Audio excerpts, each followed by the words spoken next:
La paracha de la semaine du grand rabbin Jacques Waknin.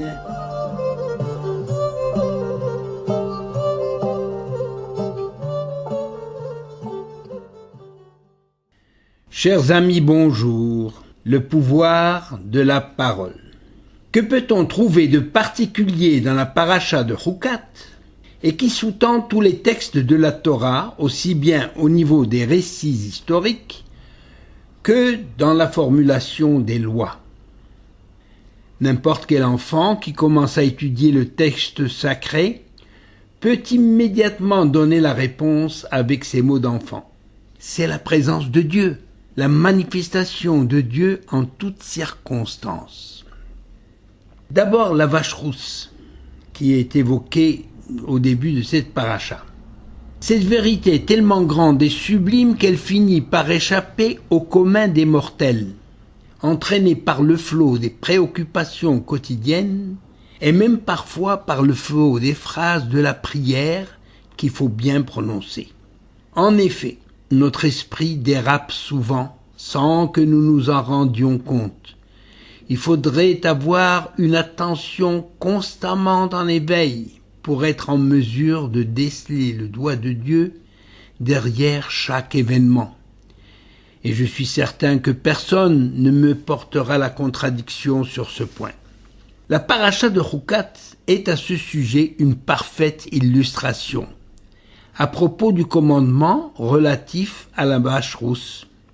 Une vache rousse, sans défaut, n'ayant jamais porté le joug, est abattue rituellement par le grand prêtre Éléazar. Après avoir aspergé de son sang en direction de la tente d'assignation, la vache était brûlée et ses cendres mélangées à de l'eau pure et qui deviennent justement de l'eau lustrale, servant à purifier par aspersion les personnes devenues impures par le contact d'un cadavre humain. La singularité de cette opération est que la personne préposée à la fabrication de l'eau lustrale devient impure. À cette bizarrerie s'ajoute l'énoncé de cette loi ainsi désignée. Zot Chukat HaTorah. Voici le statut de la Torah, et pas Zot Chukat HaPara. Voici le statut de la vache rousse, puisqu'il s'agit de la vache rousse. Comme on le sait, la Torah comporte d'une part des lois que l'homme aurait pu instituer sans l'aide d'une inspiration divine. Ce sont les mishpatim, et c'est-à-dire toutes ces lois sociales qui régissent les relations entre les hommes et les peuples. Et d'autre part, les chukim, des lois dont l'esprit humain ne saisit pas toujours le sens et qui sont des décrets divins sans autre motivation que la seule volonté de Dieu. Le peuple juif est en cela singulier par rapport à toutes les autres nations.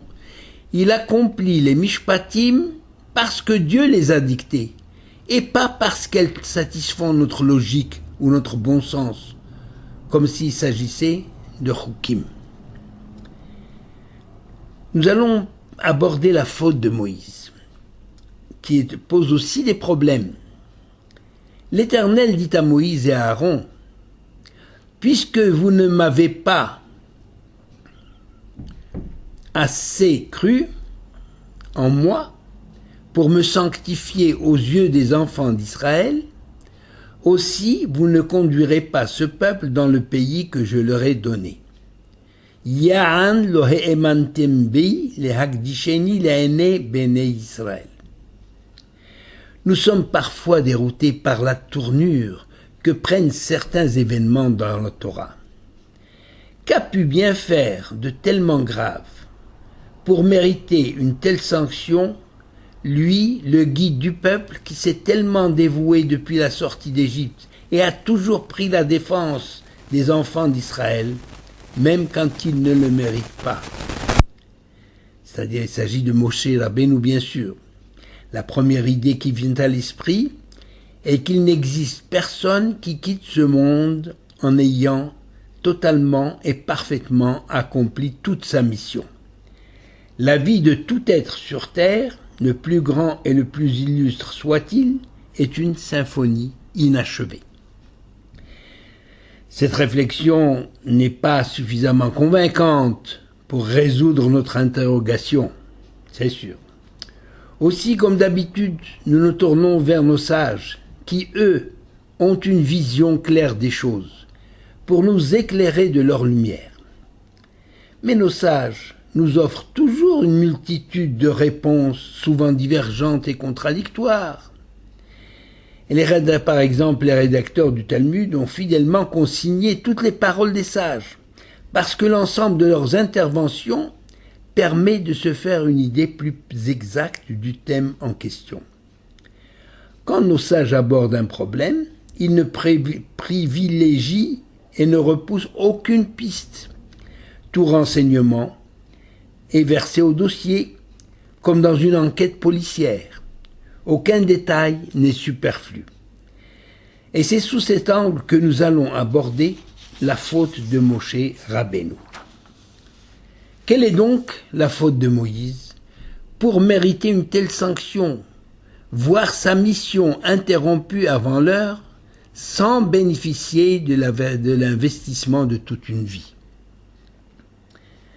Alors, quelles sont les sanctions, quelles sont les solutions avancées par nos sages?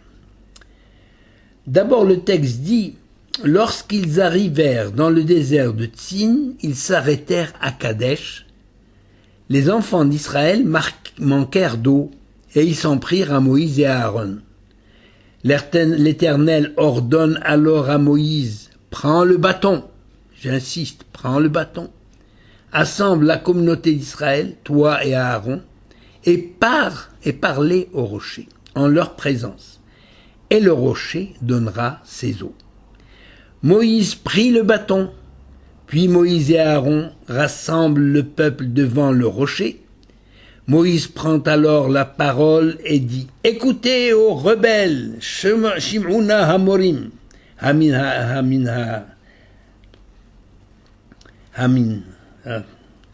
Est-ce que de ce rocher, nous pourrions vous faire sortir de l'eau pour vous ?» Moïse lève alors la main, frappe le rocher par 2 fois, et immédiatement l'eau jaillit en abondance.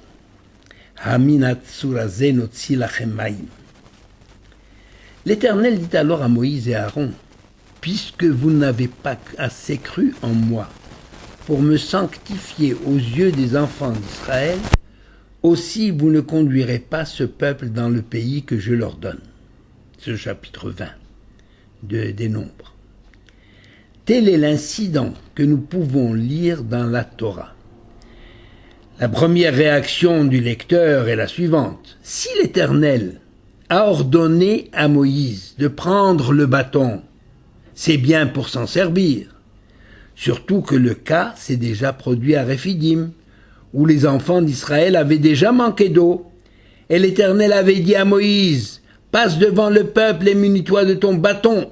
Je me tiendrai devant toi sur le rocher de Chorev, et tu frapperas le rocher, et il en sortira de l'eau, et le peuple boira. » Donc, c'est clair. D'ailleurs, cet endroit a même reçu le nom de Massa ou Meriba, parce que ce peuple avait émis des contestations. Ce passage se trouve dans l'Exode, donc il y a les tons. Nachmanide pose cette question et se demande si le miracle de faire sortir de l'eau du rocher est plus grand en parlant au rocher que celui de frapper le rocher. Dans les 2 cas, il y a miracle, mais peut-être que la parole a plus d'impact sur le spectateur, car le geste peut être assimilé à de la magie. À la suite de ce passage, on pourrait plutôt penser que la faute de Moïse réside dans l'invective adressée au peuple, en les traitant de rebelles, Shim'una Amorim. En effet, Moïse savait qu'il y a des moments où il faut parler durement pour se faire entendre, et des moments où, au contraire, la parole doit être douce pour atteindre le cœur de celui qui écoute. Il semble qu'ici, Moïse ait parlé durement, et pour donner plus de force et d'amplitude à sa colère, il a frappé le rocher, et à 2 reprises. Donc la faute de Moïse réside dans le fait de s'être emporté, ce qui a entraîné des paroles et des gestes condamnables. On pourrait dire que Dieu, au travers de la punition infligée à Moïse, a voulu condamner la violence quand on peut l'éviter. Mais parfois la violence est nécessaire, même envers un rocher. Mais cette faute est-elle tellement grave pour sanctionner Moïse si durement ? Le Rambam Maïmonide pense que Moïse est pour le peuple d'Israël le chef incontesté et le modèle. Or, le peuple est choqué par son apostrophe. Il les traite, écoutez rebelles, il les traite de rebelles, dans un accès de colère soudaine.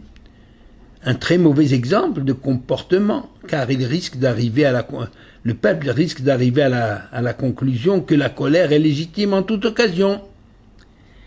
Mais cette explication ne justifie pas la parole divine. Dieu a dit « Vous n'avez pas assez cru en moi pour me sanctifier aux yeux du peuple ». Rachi, de son côté, détaille la faute en écrivant « Puisque vous n'avez pas eu assez confiance en moi pour me sanctifier », cela signifie « Car si vous aviez parlé au rocher, et que celui-ci eût donné de l'eau, j'aurais été sanctifié aux yeux de la communauté, et les enfants d'Israël auraient dit, si déjà le rocher qui ne parle pas, n'entend pas et n'a pas besoin de nourriture accomplit l'ordre de Dieu, nous qui sommes ses serviteurs, devons-nous le faire à plus forte raison. Voilà ce que dit Rachi. On va continuer notre cursus, notre recherche pour essayer de cerner cette faute de Moshe. Rabbeinu Hananel apporte cette précision en disant « Le fait d'avoir frappé le rocher en disant « Nous allons vous faire sortir de l'eau », nous allons vous faire sortir de l'eau, au lieu de dire « l'Éternel va vous faire sortir de l'eau », pourrait donner l'impression au peuple que l'eau est sortie grâce à la sagesse et au pouvoir de Moïse, et pas grâce à l'intervention divine. Dans d'autres circonstances, Moïse a eu des paroles étonnantes face à l'Éternel. Par exemple, « Pourquoi as-tu fait du mal à ce peuple, comme c'est dit dans l'Exode ?» Mais là-bas, les récriminations de Moshe Rabbeinu s'étaient manifestées en privé, tandis que cette opération de l'eau est publique. Moïse a manqué une occasion de faire un Kiddush Hashem, c'est-à-dire de sanctifier le nom de Dieu. Et le prolongement de cette impression montre à quel point toute la Torah aurait été falsifiée. À partir du moment où un homme, si prestigieux soit-il, qui peut remplacer Dieu. Le Kiddush Hashem, la sanctification du nom de l'Éternel, consiste à confirmer ce qui est écrit dans la Torah par nos paroles et par nos actes. Pour Rabbi Yosef Albo, devant les réclamations et les récriminations des assaillants, Moïse et Aaron se sont comportés comme des fuyards. En effet, la base de la loi juive réside en la croyance que le Créateur est le maître de la nature, et que le Saint béni soit-il a servi la nature à ceux qui croient en lui. A contrario, celui qui ne croit pas que l'Éternel accomplit les paroles de ses prophètes doute de la véracité de la Torah et dénie son principe même, surtout lorsqu'il s'agit du Kiddush Hashem, de manifester publiquement la sanctification du nom de Dieu, à savoir que la nature se plie à la parole de ceux qui observent la Torah. Or ici, lui par qui la Torah a été transmise aux enfants d'Israël, lui le plus grand des prophètes, Moïse. Moïse avait l'occasion d'en faire la démonstration, en parlant à la nature, en la forçant ainsi à changer son cours et à produire des miracles, et non pas par un acte qui pourrait faire penser à de la magie. Et pourquoi ne l'a-t-il pas fait? Certains disent que Moïse s'est montré modeste, une fois de plus. Face au mouvement de foule, Moïse aurait dû prendre immédiatement une initiative pour apaiser le peuple. Mais au lieu de cela, ils ont couru vers la tente d'assignation pour prier et recevoir des ordres de l'Éternel. Et Rabbi Yosef Albo appelait ça la fuite de Aaron et de Moshe qui se sont conduits comme des fuyards devant le peuple. Il y a encore bien des points obscurs dans cette histoire, notamment que le peuple demandait de lui fendre n'importe quel rocher pour obtenir de l'eau, car il a compris la leçon enseignée par Moïse lui-même, que toute la nature est l'œuvre de Dieu, et qu'avec n'importe quel rocher, l'homme peut sanctifier le nom de Dieu. Alors que Moïse s'est obstiné justement à respecter l'ordre divin. Et à cause des hésitations de Moïse, le rocher qui fournissait miraculeusement l'eau du vivant de Myriam ne s'est pas présenté devant lui, devant Moïse. Et en fait, quand il a parlé au rocher, ce n'était pas le bon. Bien entendu, il n'y a eu aucune réaction de la part du rocher. Alors Moïse a pensé qu'il fallait le frapper, puisque Dieu lui a dit de prendre le bâton, comme cela s'était produit à Bassa ou Mériba. Mais quand il asséna le coup, son bâton toucha en réalité le rocher de Myriam, qui, cette fois, se trouvait à la bonne place devant lui, et bien entendu, le miracle eut lieu et l'eau coula à flot.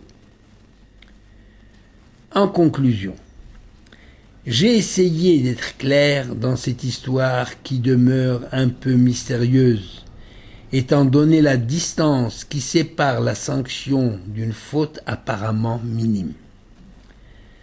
Le plus important dans tous les commentaires que je choisis de donner de certains passages de la Torah est ce qui reste pour nous en termes d'enseignement actuel. Que pouvons-nous tirer de cet épisode de l'histoire d'Israël dans le désert?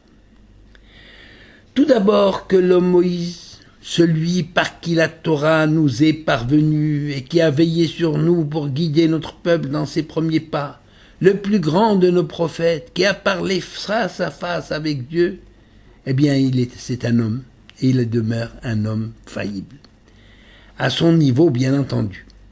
Cette constatation est un soutien pour nous, humbles mortels, afin de ne pas nous décourager lorsque nous regardons notre vie en face et constatons que nous ne sommes pas des anges, et qu'à l'exemple de Moshe Rabbeinu, nous devons nous plier avec humilité devant la vie que Dieu nous a choisie pour nous, et essayer d'en tirer le maximum de joie et de sérénité.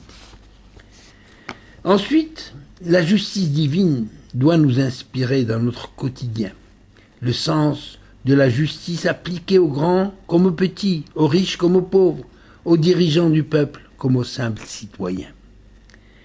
Les anges de service demandèrent au Saint béni soit-il, « Mais pourquoi as-tu puni Moshe et Aaron qui ont observé la Torah de Aleph jusqu'à Tab, c'est-à-dire toute la Torah ?»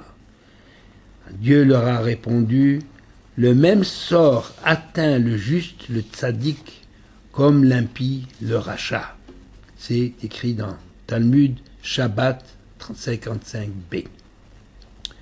Le Ktav Sofer explique que si les justes sont punis, ce n'est pas tant à cause de leurs fautes personnelles, qui sont souvent minimes, mais de la responsabilité qu'ils portent vis-à-vis de leurs prochains. Et Moïse en est conscient, puisqu'il déclare dans son dernier discours aux enfants d'Israël, dans le Devarim, « Dieu s'est également mis en colère contre moi à cause de vous. » C'est-à-dire, c'est le comportement du peuple, c'était la conséquence du comportement de Moïse. Nous sommes très attristés de voir certains de nos grands hommes d'État en Israël, en prison. Mais nous sommes réconfortés de constater qu'il n'existe pas deux poids et deux mesures au niveau de la justice, comme l'Éternel nous en donne l'exemple dans la Torah. Chacun sait combien sur le plan individuel cette justice est à mettre en pratique. Au sein de sa famille, au niveau des enfants, combien cette justice est difficile à mettre en pratique. Parce que, à cause des préférences et à cause du manque d'informations, nous ne sondons pas les reins et les cœurs de chacun avant d'agir. Le Khatam Sofer insiste à ce propos sur la notion de responsabilité du juste par rapport à son entourage, au niveau de la transmission des valeurs de la Torah et au niveau du comportement de ses proches. Autre enseignement que nous pouvons tirer de cette séquence du rocher, l'importance de la parole. En frappant le rocher, Moïse a manqué de mettre en évidence le pouvoir de la parole. Le peuple pouvait en effet déduire que l'acte seul est effectif, puisque la parole n'y est pas arrivée, elle n'est pas arrivée à fendre le rocher. Et c'est peut-être l'excuse derrière laquelle se réfugient tous ceux qui donnent libre cours à leur langue, pour dire du lachon hara. Mais ils vous disent, on ne fait que parler, on n'a jamais tué une mouche. Malheureusement, on peut constater aujourd'hui combien la parole est à l'origine de la haine qui tue, la haine gratuite à l'encontre du peuple d'Israël. Mais il faut savoir que le lachon hara que nous prononçons peut tuer même si nous n'en sommes pas conscients, parce qu'il est toujours difficile de rattacher les conséquences funestes d'une situation, d'une parole à l'auteur qui les a provoquées. Mais d'autre part, nous savons qu'un bon mot peut sauver une vie. Et c'est en cela que la Torah nous encourage à bien employer notre parole. Ce sont là quelques idées à propos de la Parashat Chukat qui attendent vos remarques. Beracha behatzlacha.